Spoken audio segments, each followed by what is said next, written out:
Welcome, folks, once again to another episode of the WrestleCord News Break.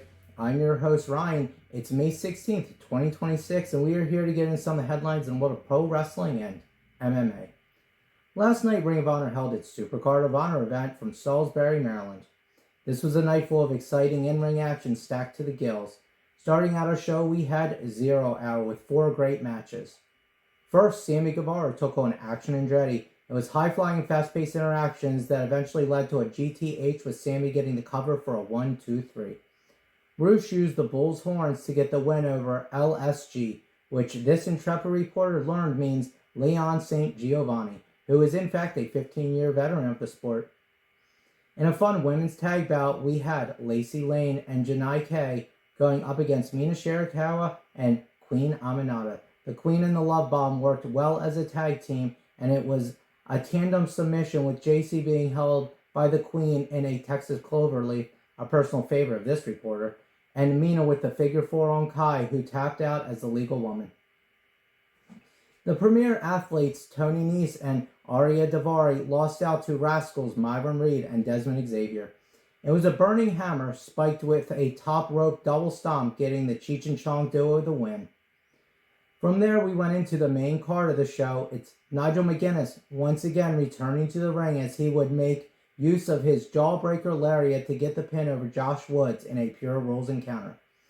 The first of several title matches on the card saw the television belt on the line when champion Red Velvet got the pin on Viva Van after a spinning kick. In men's TV title action, Blackheart Leo Rush challenged AR Fox. Blackheart came out covered in body paint doing his best Demon Finn Balor cosplay. It was a good back and forth amount of action, and eventually Rush seemed to have Fox's number.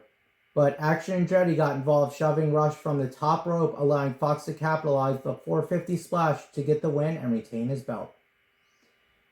Deonna Purrazzo battled with Diamante for Deonna's Pure Championship. The Virtuosos, Venus C. Milo, would be the deciding factor, making Diamante tap out. Lee Moriarty and Ace Austin fought for the men's Pure title. The champion Moriarty would use the ropes to add extra torque to a roll-up for the pin. Since Bang Bang Gang's Ace was out of the rope breaks that were allowed, this was allowed to continue. The kingpin of the STP, Shane Taylor and the Infantry, defend the World 6 men's title against Dalton Castle and the Outrunners. With a triple team and a jackknife cover by Dalton on Taylor, we had new champions crowned, very much to the delight of the Maryland crowd. STP members Lee Moriarty and Michael Ogogo descended on the ring to participate in a 5-on-3 beatdown of the new champions. The Pixies hit the arena speakers, and out came the colorful Cassidy along with the chicken fucker, farmer, Mark Briscoe, to even the odds. Mark would go for a chair step-up Conhilo, but STP retreated before he was able to take to the air. Up next, Showa would try to take the AEW national title from the newly christened champion, Mark Davis. Showa conducted a vicious attack on the arm of Mark Davis, leaving it black and blue. This wasn't enough to prevent Davis from hitting a massive lariat en route to getting the 1-2-3.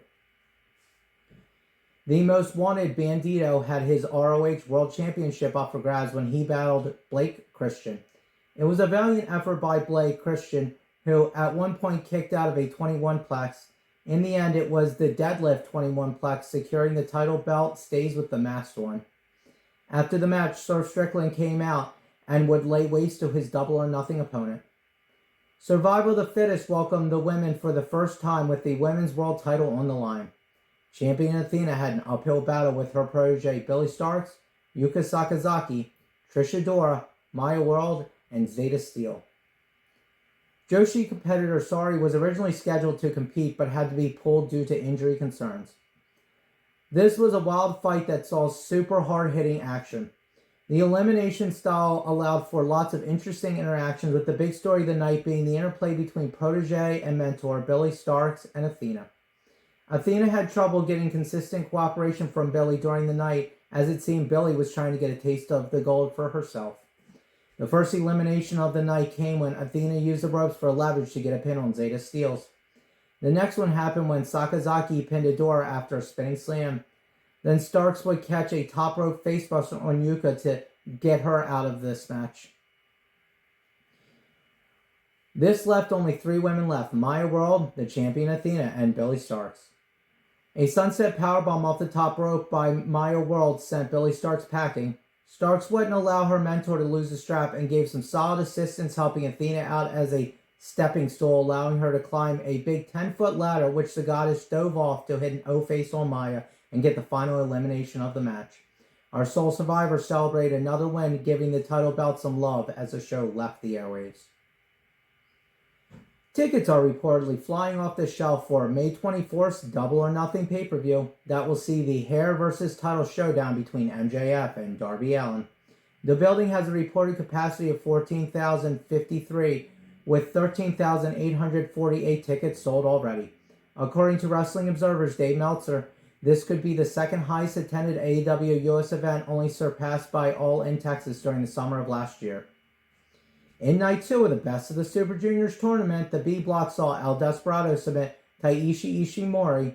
Show moved up to 4 points with the shock arrow for the pin on Robbie Eagles. Daisuke Sasaki made Kushida tap with a crossface. Yo served Jacob Austin Young his second loss in the tournament after a direct hit for the pinfall. In the A Block, Kosei Fujita beat Nick Wayne with the throw ride. Jun Kasai lost to Titan. Ryozuki Taguchi beat Master Wato. Robbie X beat out Francesco Akira, hitting his execution for the first win in the tournament. It's been a bad start for United Empire thus far. And Valente Jr. got a win over Daiki Nagai. Last night, SmackDown's newest addition, Gunther, defeated Royce Keys to become #1 contender to Rhodes' title. In a triumphant homecoming, Trick Williams defeated the Cursed Miz. The women's champions, Scream Mode, God, can we please stop using this name, folks? It's terrible, got a win over Julia and Kiana James. Carmelo Hayes defeated Ricky Saints. Tama Tonga lost to Damian Priest. And finally, Charlotte Flair and Alexa Bliss got a win over Mishin and B-Fab by way of DQ when Jade Cargill got involved. And yes, folks, that's how descriptive I'm going to be on this one, because this reporter did not watch this week's SmackDown. Ring of Honor was a much better choice. Viewership for NXT this week dropped by 22% from the previous week. The numbers came in at 498,000 viewers. This is the lowest number since NXT first left the USA Network back in 2024. The show featured plenty of big moments, including the in-ring debut of Nuraku, the competitor formerly known as Evil, and the signing of Macon Rook, the former Will Cruz.